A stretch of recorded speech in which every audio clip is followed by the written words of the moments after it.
Okay. I did my lightweight exercises today. I was tempted to go to the gym at the senior center. I was like, no, you better not go because you're still congested. Who knows what the fuck, right? You don't want to help people get sick at the senior center. Stay your ass home. Maybe tomorrow will be a better day. Okay?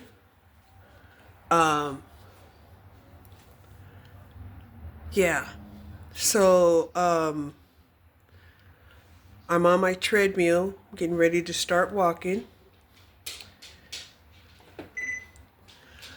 I had some wild thoughts today. Very wild thoughts, right? Because here's the thing, right? When, when men start talking to women and telling them that there's no such thing as love, right? And the only thing that they're good for is to have babies. And having the babies is only going to create you heartbreak, right? My thought was, well, yeah, I think we're kind of stupid for having these babies, right? So what does that mean? Well, essentially that means when you get women to devalue humanity, the human race, what are you going to have left? What are you going to have left? Right? Because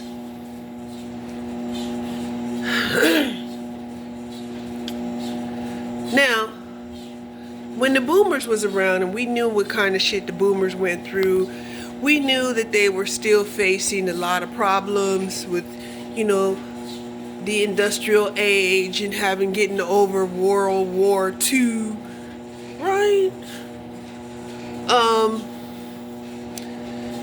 Women were fairly compassionate, right? It's like, we're going through a transition, but things would get better, right? Well, they didn't get better. They got worse, right? And I keep saying this, we need to have, suicide centers, right? Where people can go and terminate their life, and maybe get reincarnated in a future date. But this one, they can just, they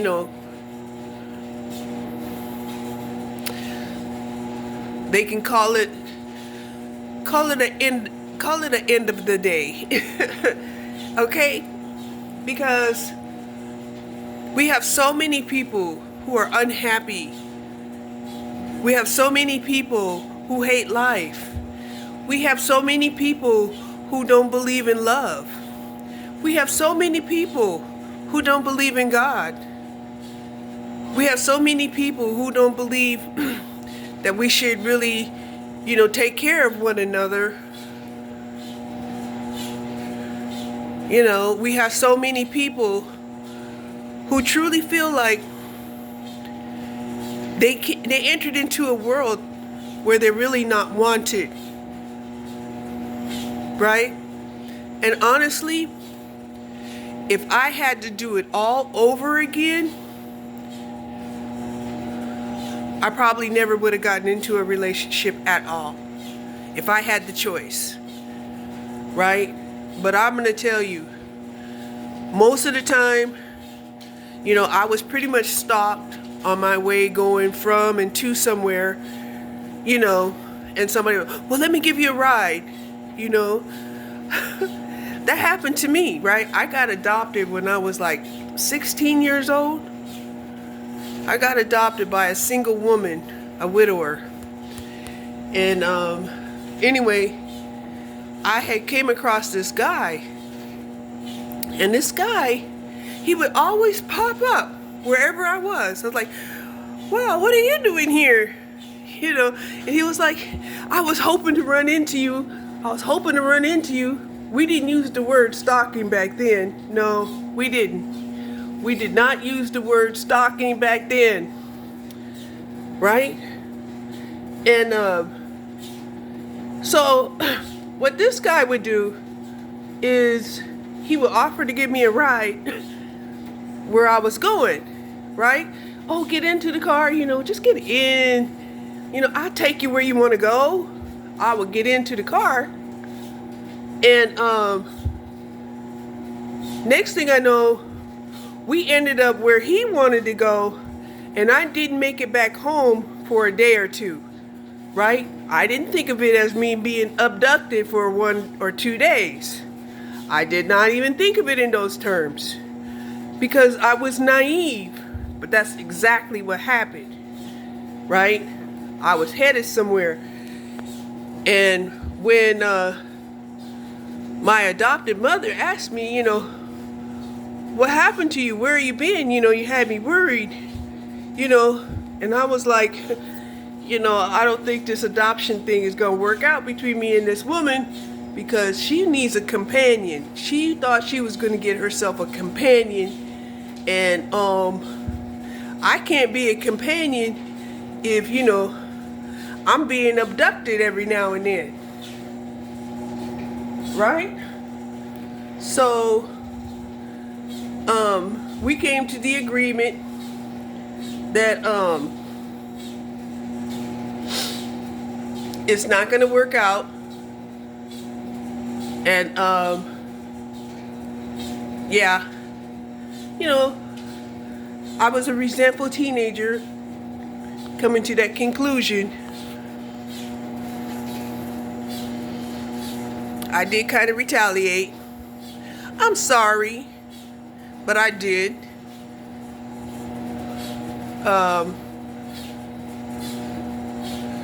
Even though she was right, you know, that stalker, that, you know, that guy who, you know, acted like, you know, it was worth his time and effort, you know, to follow me whenever I, you know, left the house and picked me up and, you know, took me over to his brother's house and pretended like, you know, he was staying there.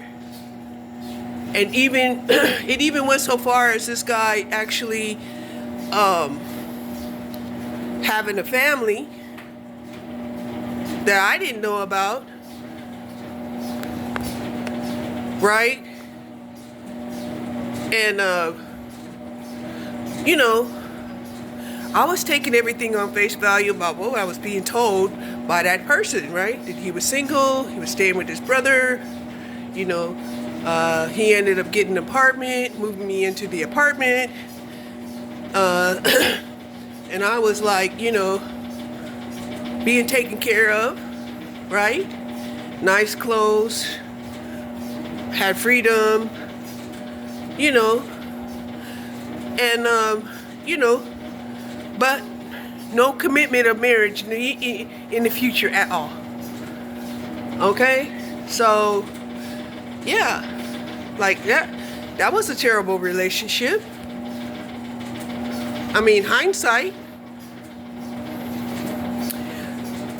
when I was going through it, I guess I had on rose-colored glasses. Because like I said, I didn't think of him, you know, just popping up out of nowhere and offering me a ride, that person was stalking me. I didn't think like that. Right? So then,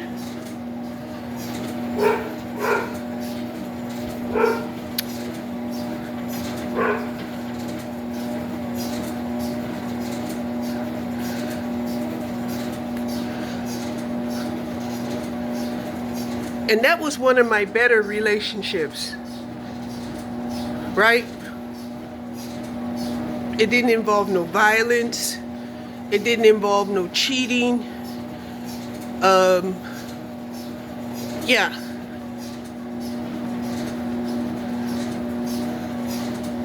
The stalker abductor was the better relationship of the ones who actually, maybe, beat me, cheated on me, put my health at risk by them cheating, and usually all it took was that one disease that cleared the fog out of my head. They said, "Oh my God, what if you would have got AIDS, or worse, Ebola? Who knows? Syphilis? Who knows? Right?" And there was no way to console, my emotions on how serious, cheating can be. And I wasn't the one taking the risk. They were. But being with them extended the risk to myself. Right? And I was like, oh, hell no. If I'm going to go out, let it be on something that I did. If I'm going to be taken out, let it be on something that I do. Not because I'm sitting at home being loyal and accommodating. What the hell? So yeah.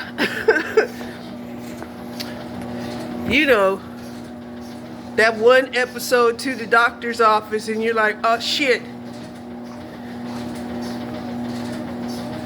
A sexually transmitted disease? And I've been loyal and accommodating to my partner? Oh no, I don't never want to have sex with him no more. Nope. I don't care if we got a family. Nope.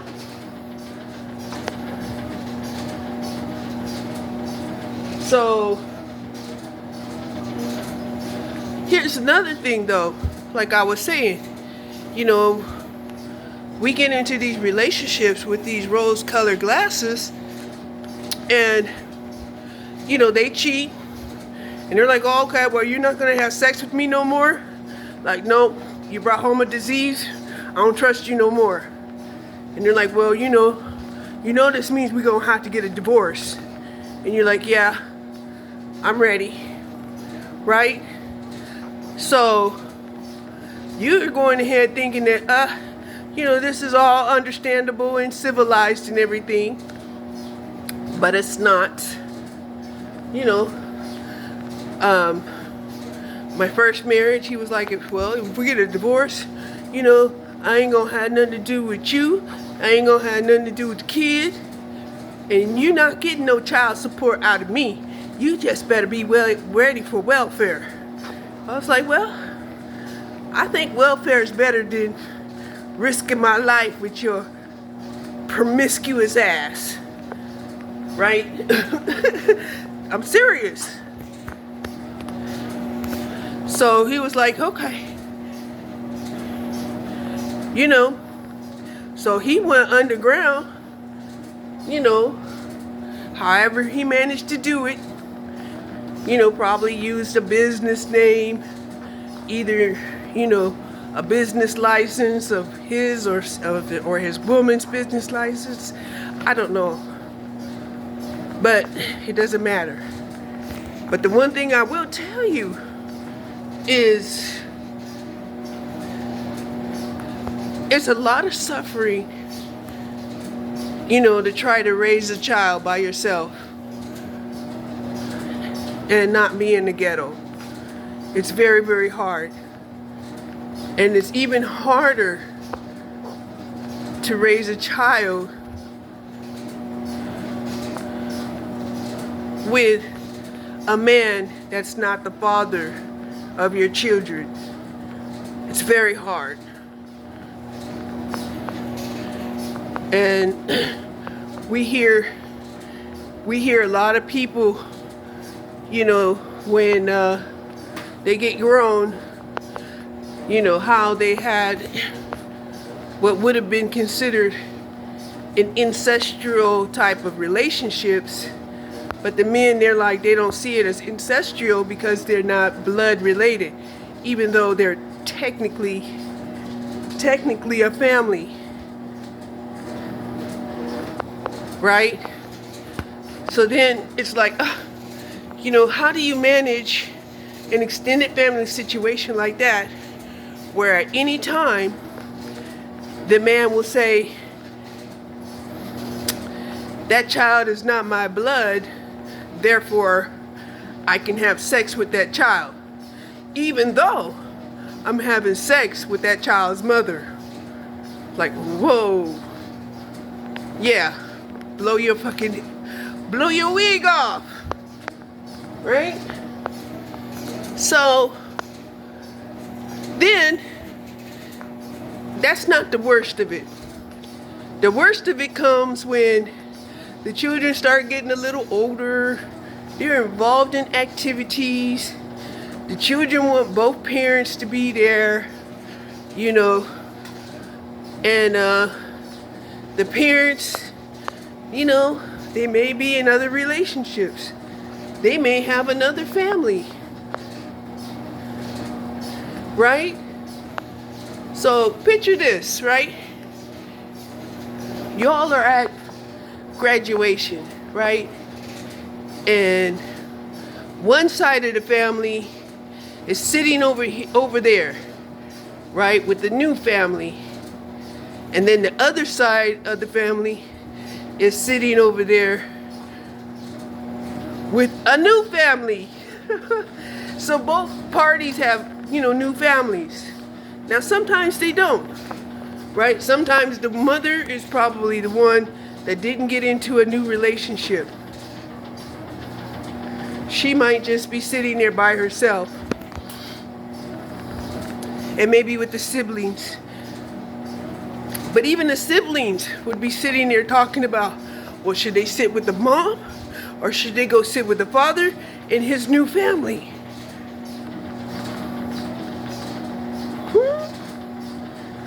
Okay. So this kind of, like I said, it brings me back to the, to the movie Shaka Zulu, right? Where Shaka Zulu,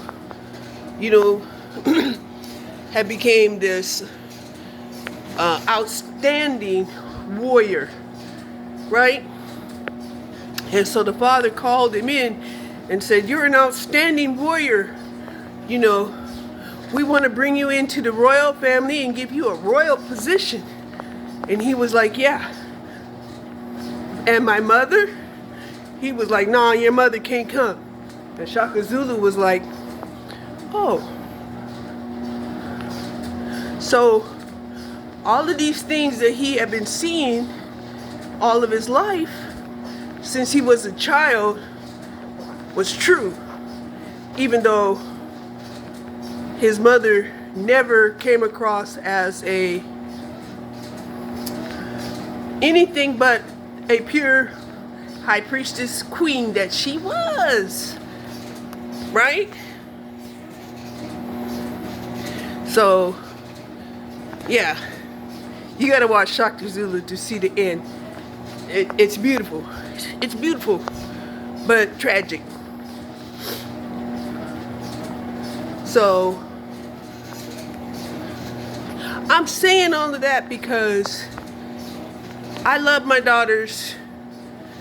I love them dearly. But if I was to, have to do it all over again, I would not have any kids. I would not be in relationships, period. I just wouldn't. For what? I mean, I don't see the benefit in it, right?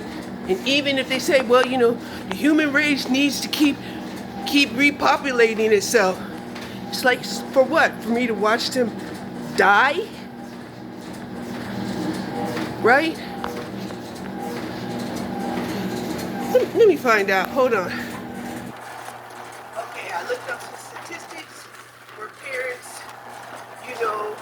survive their children, and it stated that, no, it's really not uncommon, although it's devastating to the parents to outlive their children. Like, oh, okay. Okay.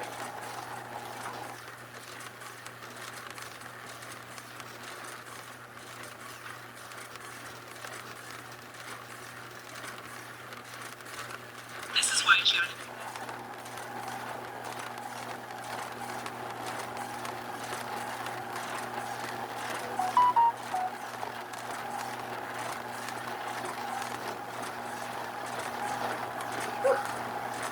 So,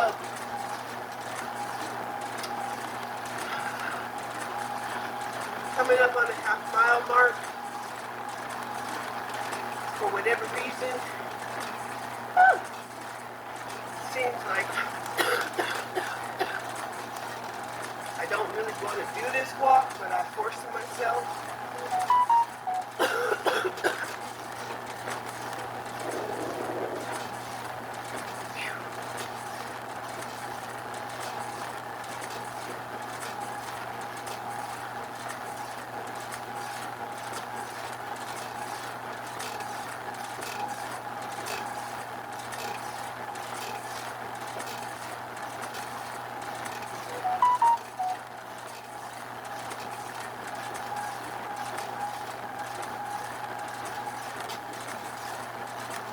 And like I said, it's no offense to my children, because now that they're here, I love them so much.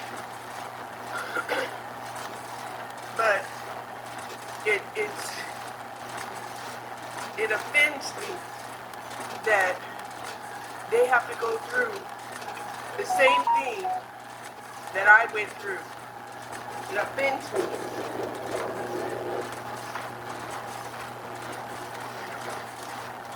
And so, what offends me even more is the topic of where men are talking about why should they have to pay child support. And I'm like, okay, you don't want to pay child support, then you can prepare yourself,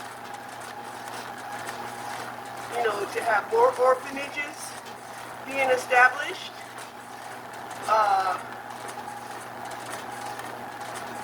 Because, yeah,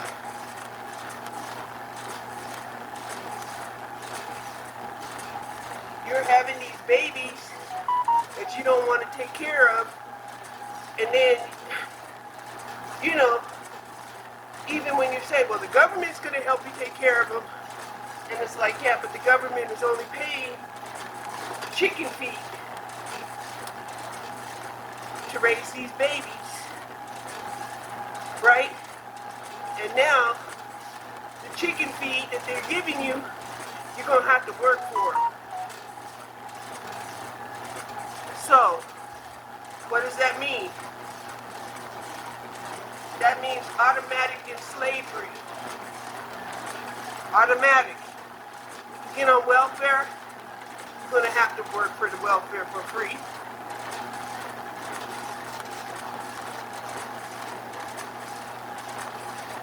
Because if you make more than the welfare, they'll kick your ass off of the welfare.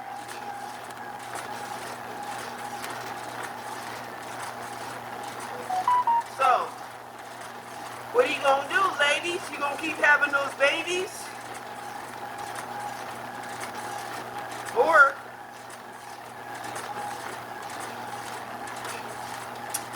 are you going to drop those babies off at the nearest firehouse?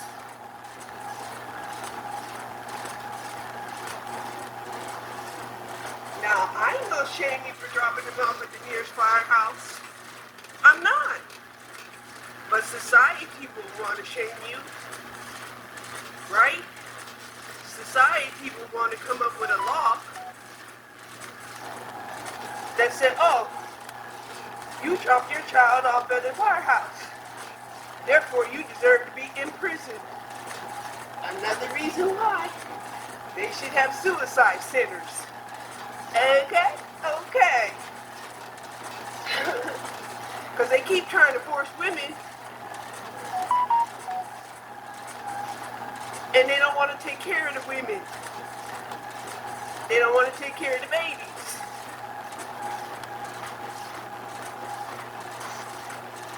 And a lot of times, like I said, y'all be acting like, women can avoid men.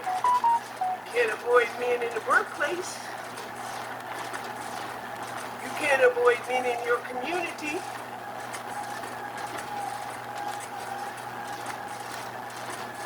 Right? A lot of women are trying to figure out ways that they can stay alive without even going outside. It's rough.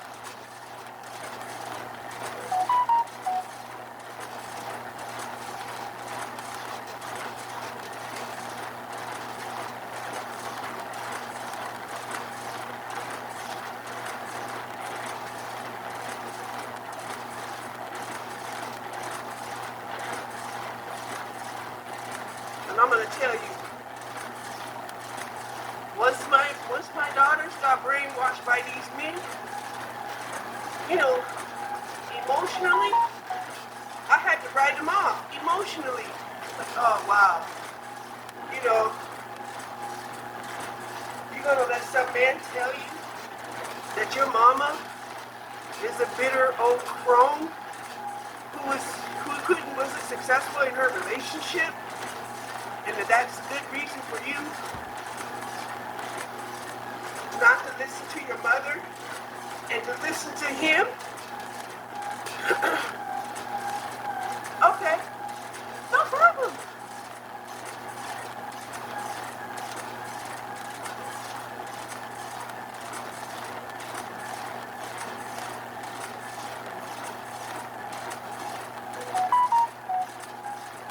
But don't think you can slander people on one hand and then expect them to help you on the other hand. Right? That's ridiculous thinking. Stinking thinking. So, my youngest one asked me, she was like, well, Mom, what are you going to do about, the wedding and, the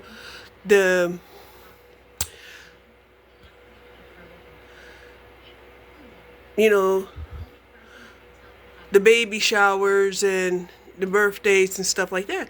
I told my daughter, I said, look, all of that stuff has to be done separate now. Don't you understand what separate means? Divorce means? It means we're separated. We're not going to have a facade of being in union. And they've moved on, I've moved on. It's just the separation that you have to come to terms with.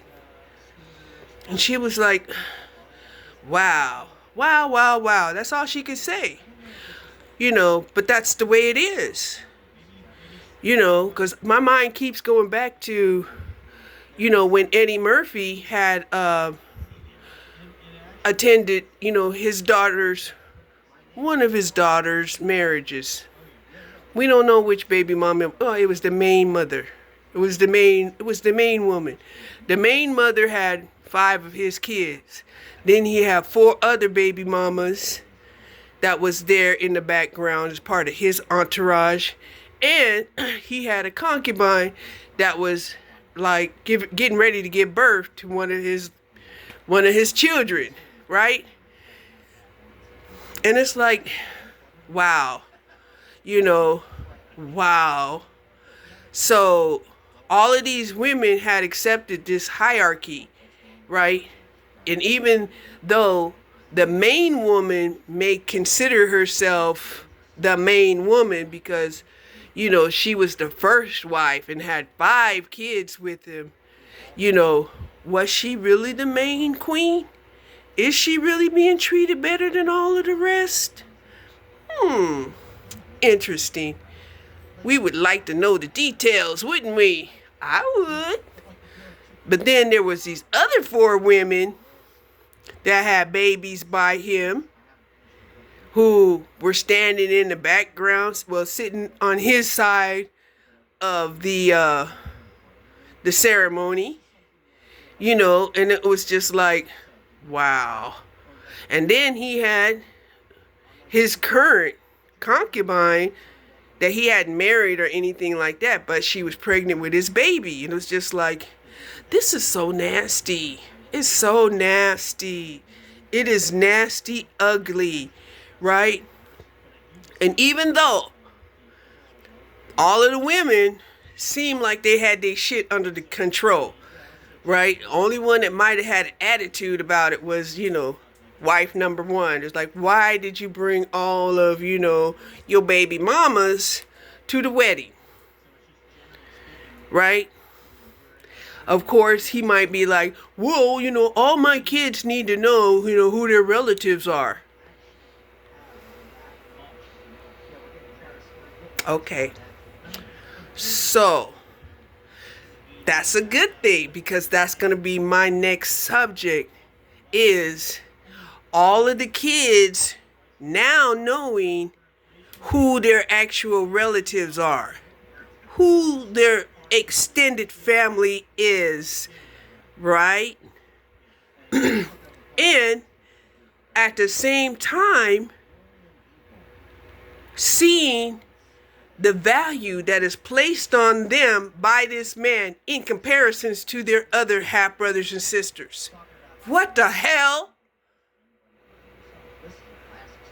Right?